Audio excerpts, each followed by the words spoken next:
పులివెందుల మా అడ్డ అనుకునే వ్యక్తి ఈ రోజు ఎలక్షన్ గురించి ఎందుకు ఇంత భయపడుతున్నాడో జగన్మోహన్ రెడ్డి నాకైతే అర్థం కావట్లేదు. అంటే ఈ రోజు వరకు నాకు తెలిసి పులివెందులకి కూడా ఈ 14 నెలల్లో ఎత్తి కొడితే 10 సార్లు కూడా పోలేదు ఆయన. ఏదైనా ఉంటే ఇంచుమించుగా బెంగళూరు నుంచే మొత్తం స్టేట్మెంట్లన్నీ ఉంటాయి. ఒక నెలలో 26 రోజులు బెంగళూరులో ఉంటారు, 4 రోజులు తాడేపల్లికి వస్తాడు, హడావుడి చేస్తాడు. ఏ గాంజాయి బ్యాచ్ నో లేకపోతే ఏ బెట్టింగ్ బ్యాచ్ నో ఏదో బ్యాచ్ ని కలిచేస్తాడు, ఎవరో ఒకరిని చావుకు కారణమవుతారు, వెళ్ళిపోతారు. కానీ ఈ రోజు పులివెందుల ఎలక్షన్ విషయంలో ఇతను అవినాష్ రెడ్డి గారు కలిసి ఈ రోజు చేస్తున్న ఆరోపణలు చూస్తా ఉంటే నిజంగా వీళ్ళకి అవగాహన నుండి మాట్లాడుతున్నారా, ప్రజలను మభ్యపెట్టడానికి మాట్లాడుతున్నారా? నేనైతే ప్రజలను మభ్యపెట్టడానికి మాట్లాడుతున్నారని చెప్తా. ఇప్పుడు ఎలక్షన్ కమిషన్ ఈ స్లిప్స్ పంచుతారు, మన డిపార్ట్మెంట్ తరపున స్లిప్స్ అందరికి కూడా పంచుతాం. వీళ్ళు ఏమంటున్నారు, ఎవరైతే ఓటర్స్ ఉన్నారో వాళ్ళు బెంబేలు పడిపోతున్నారు. దేనికి? ఓటర్ లిస్ట్ లో ఏదైతే ఓటర్ స్లిప్ ఉంటామో ఆ స్లిప్ లో వాళ్ళు ఏ బూత్ లో చేస్తారో, వే ఏంటి, ఎవ్రీథింగ్, ఎన్ని కిలోమీటర్లు అన్ని కూడా ఓటర్ స్లిప్ లో డెఫినెట్ గా ఉంటాయి. సో ఓటర్ స్లిప్లు పంచడం అయితే నిన్న ఈవినింగ్ కి 95% అయిపోయింది. ఈ రోజుకి 100%, 100% కూడా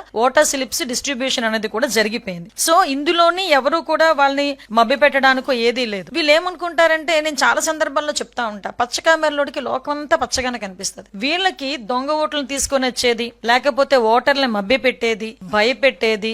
మీకు గుర్తుందో లేదో, ఈ 21 జడ్పీటీసీ ఎంపీటీసీ ఎలక్షన్స్ టైంలోని ఆ టైంలో నామినేషన్ వేయటానికి వెళ్ళినా కూడా నామినేషన్ ని చేతిలో క్లాక్కుని చింపేసిన సందర్భాలు కూడా ఉన్నాయి. మీరు నంబర్ చీరల్లో దాచుకుని నామినేషన్ పత్రాలు వెళ్ళి ఎలక్షన్ కమిషన్ అక్కడ వెళ్ళి ఎలక్షన్ ఆఫీసర్ కి ఇచ్చిన సందర్భాన్ని కూడా గుర్తు చేస్తున్నాను జగన్మోహన్ రెడ్డి. ఈ రోజు పులివెందుల్లో గాని ఒంటిమెట్లో గాని ఎక్కడా కూడా నామినేషన్ 11 నామినేషన్లు పడినాయి ఒక పులివెందుల్లోనే. అంటే ఒకసారి మీరు ఆలోచన చేసుకోవాలి. ఈ రోజు ఎంత ప్రజాస్వామ్యబద్ధంగా మేము చేస్తున్నాం. తప్పు చేసిన వాడు ఎవరి మీదైనా పార్టీలకు అతీతంగా మేము కేసు ఫైల్ చేస్తున్నాం, దర్యాప్తులు చేస్తున్నాం. అందులో కూడా ఎక్కడ కూడా టాలరేట్ చేసే ప్రసక్తి లేదు. మేము ప్రజాస్వామ్యబద్ధంగా వెళ్తున్నాం. నీతికి నిజాయితీకి విలువలతో కూడిన రాజకీయాలు చేయడానికి సిద్ధపడ్డ వ్యక్తి చంద్రబాబు నాయుడు గారు. ఎక్కడా కూడా ఎటువంటి అవకతవకలకి గాని మీరంటున్న ఆరోపణలు అటువంటి పరిస్థితి ఇక్కడ లేదు అని చెప్పడానికి నేను విత్ ప్రూఫ్స్ కూడా చూపిస్తున్నా. ఇది కూడా మీకు ఎలక్షన్ కమిషన్ ఆ రోజు finally the polling stations in Ontimitta were published on 17/7/2025 and those of the Pulivendula